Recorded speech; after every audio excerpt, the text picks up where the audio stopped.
Why don't people budget? I thought about my past self and came up with several reasons. I'm afraid of what I'll find. I don't feel like it. I don't know where to start. Anxiety, laziness, and ignorance is what held me back from starting a budget. But what about you? Leave a comment down below and let me know why you haven't started a budget already or why you want to start one. No judgment, unless I find out you haven't already, bump the like button. I'm Sean Lay. I teach personal finance and investing on this channel. Let's dive in. This is the simple reason why your budget fails. Willpower.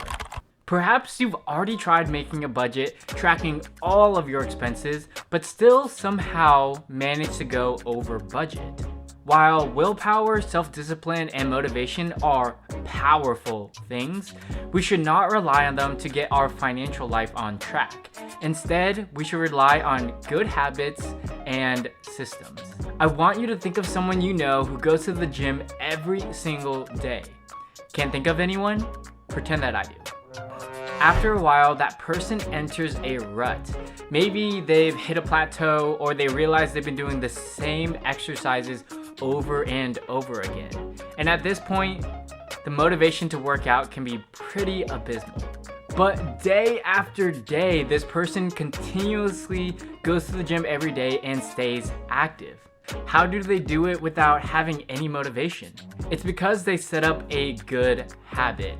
Perhaps at 5 p.m. every single day, they drop everything, pull up an at-home YouTube workout video, and then work out.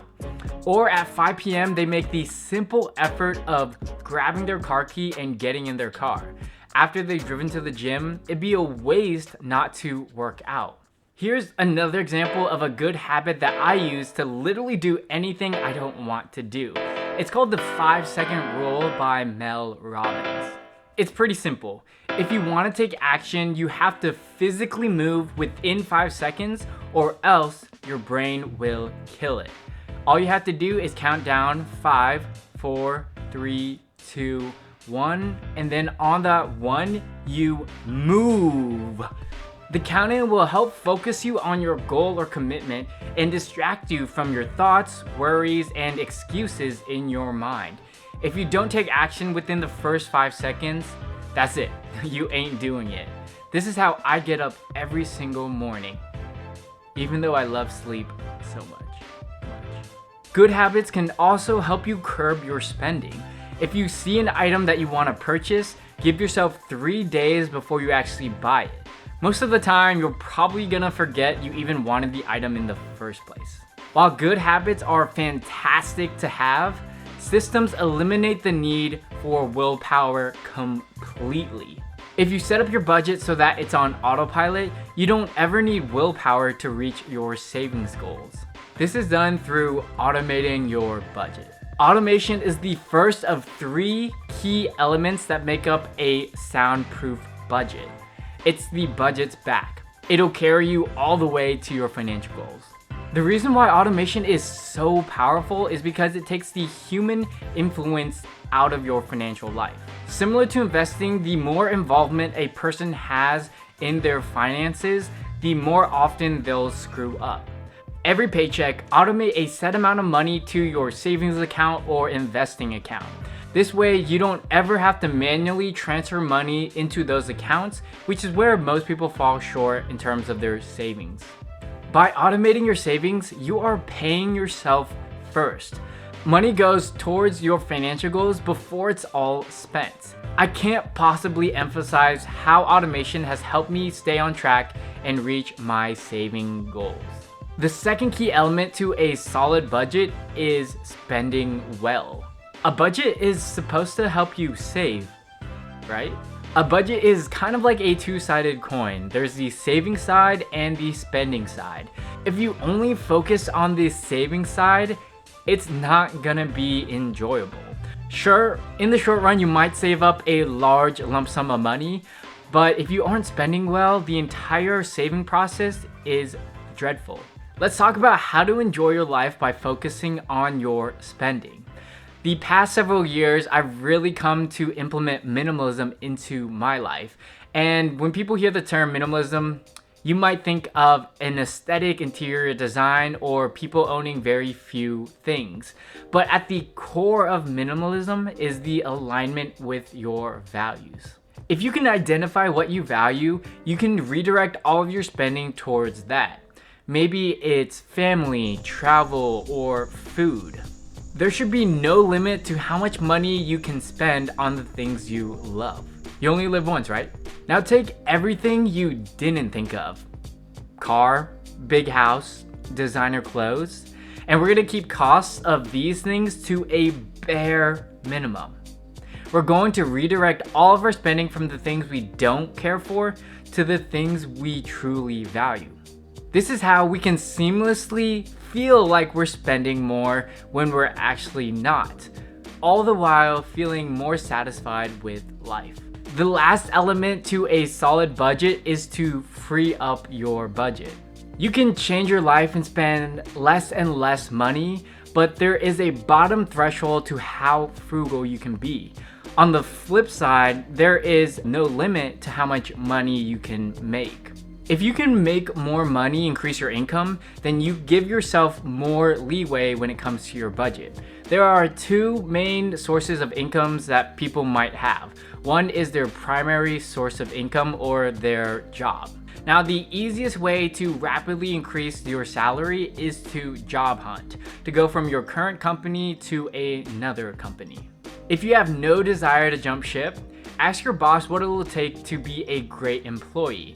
After they respond, show that you're eager and determined to reach those goals, and mention that when you achieve those goals, you'll like to talk about a potential promotion or a salary increase. After several months of working hard, bring up the conversation again with your boss and explain that you've overachieved all of your goals and that you would like to discuss the salary increase. Now your boss has been filled in the entire time and has been expecting this conversation. This is totally different from in the movies where employees will march up to their bosses, stomp down, and be like, "Give me a raise," which really doesn't work. The former way puts you in a much suitable environment and position to ask for a promotion. Apart from your primary source of income, you can start a side hustle. Short term, you can utilize your skills to do freelance projects, tutor, sell secondhand items, and so much more. Long term, you can build up your brand and offer unique products, services, or content. There are two budgets that incorporate all three of the key elements that make a solid budget. The 60% solution or 60-40 budget. 60% of your income should go towards your committed expenses. These include taxes, rent, car payments, food, etc. The remaining 40% should be evenly divided into 4 categories: retirement, long-term savings, short-term savings, and fun money. Retirement includes contributing money to a 401k or a Roth IRA. Long-term savings could include saving up for a house down payment or a wedding. Short-term savings could be vacations you plan on taking this year or next, and car purchases. And fun money is, alright, that was cringy. 10% in each category is a good starting point, but you can redirect that money however you see fit. For instance, perhaps you might have high interest debt from your credit cards. In that case, you may want to take 10% of your retirement and 10% of your long-term savings to put 20% into eliminating that high interest debt. This budget works well for automation. You can automate 10% of your income to your retirement accounts and 10% into a high yield savings account for long-term saving goals, and another 10% into a high yield savings account for short-term goals.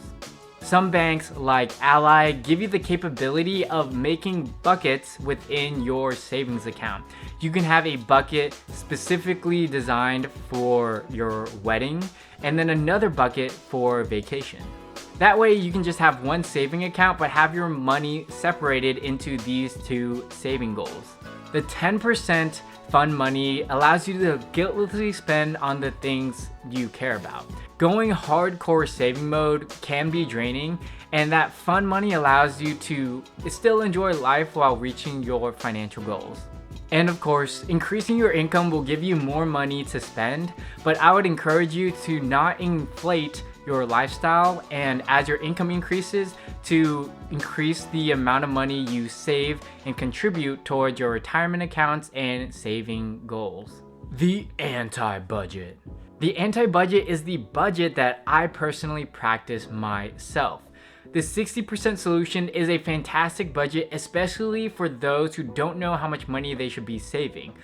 The anti-budget gives you complete control on what you want to save. It works like this. You determine the amount of money you want to save, automate that away, and then live off the rest. That's it. Instead of thinking in terms of percentages, such as I want to save 30% of my income, you can think of it as hard dollar amounts. I personally like to max out my 401k and Roth IRA. After maxing out both retirement accounts, I'm content with the amount of money I've saved, and I can guiltlessly spend the rest. It's a great budget for both natural savers and natural spenders. If you're a natural saver, then you already decided how much money you want to save, and after you've reached that goal, then you can shamelessly spend the rest. For natural spenders, you're forced to save because the first thing that happens when your paycheck hits your bank account is you automate that away into your investment or savings account. And best of all, you don't have to meticulously track every single purchase. You just need to double check your bank account to see if you have enough money to cover all of your expenses. If your bank account is draining at an alarming rate, that's a signal for you to slow down your spending. The 60% solution is a great starting point for a budget. If you follow it right off the bat, you are saving 30%. Percent? You're not poor, you're rich. For those of you who are a bit more financially aware, you can determine the raw amount of money that'll make you happy and save that using the anti-budget. Both budgets incorporate the ideas of automation, spending on what you love, and becomes easier to follow as you increase your income. Do you like the 60% solution or the anti-budget? Let's keep this conversation going and let me know in the comment section below. As always, bop the like button because it really helps support me in this channel, and subscribe for more videos on investing and personal finance. Sean out.